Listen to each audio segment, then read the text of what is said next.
Make sure that you guys have your copy to annotate on. If you don't have your copy, you have something to write with so you can take notes.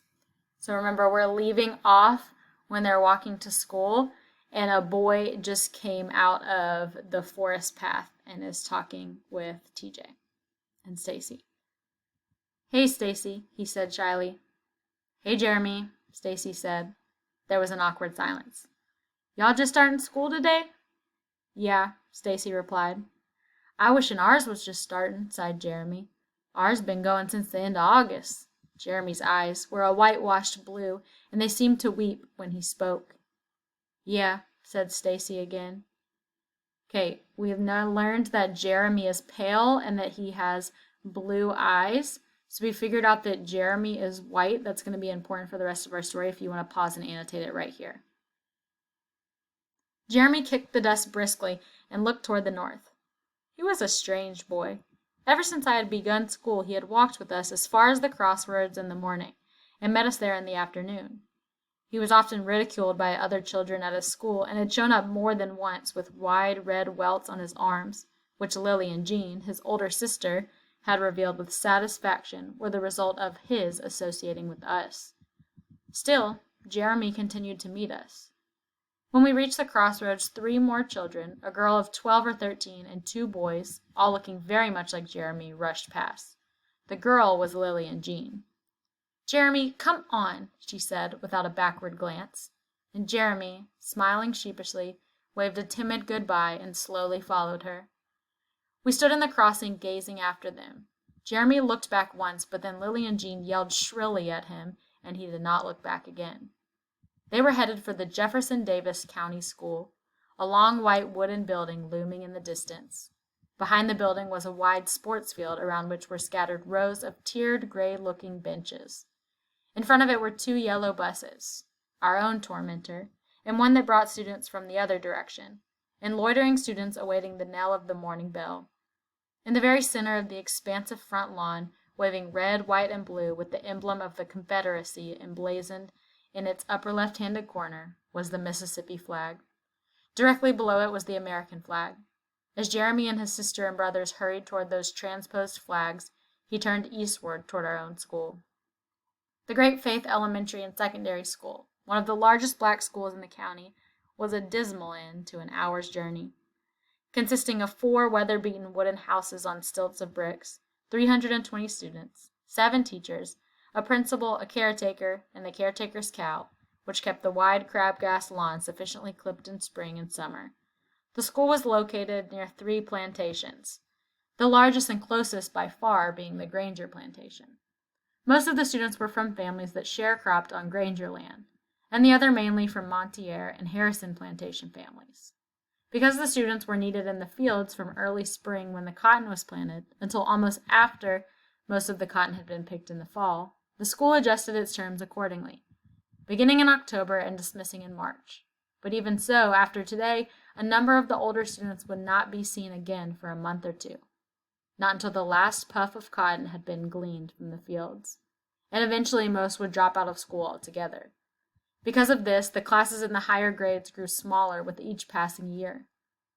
The class buildings, with their backs practically against the forest wall, formed a semicircle facing a small 1-room church at the opposite edge of the compound. It was to this church that many of the school students and their parents belonged. As we arrived, the enormous iron bell in the church belfry was ringing vigorously, warning the milling students that only 5 minutes of freedom remained. Little Man immediately pushed his way across the lawn to the well.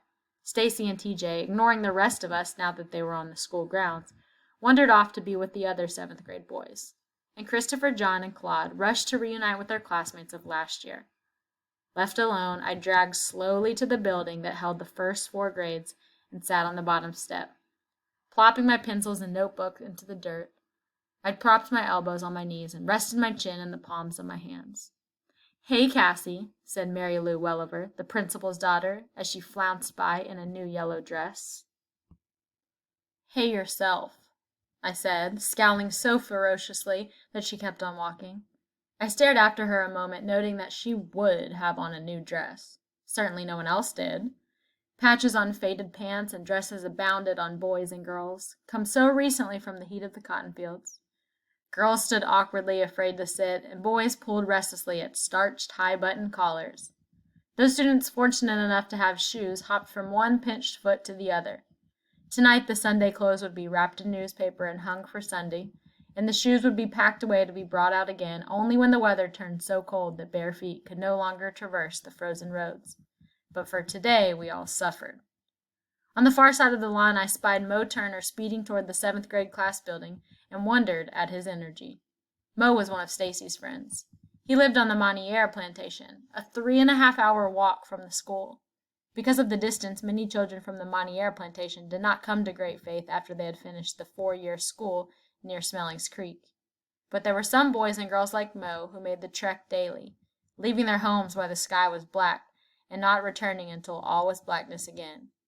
I, for one, was certainly glad I didn't live that far away. I don't think my feet would have wanted that badly for me to be educated. The chiming of the second school bell began. I stood up, dusting my bottom as the 1st, 2nd, 3rd, and 4th graders crowded up the stairs into the hallway.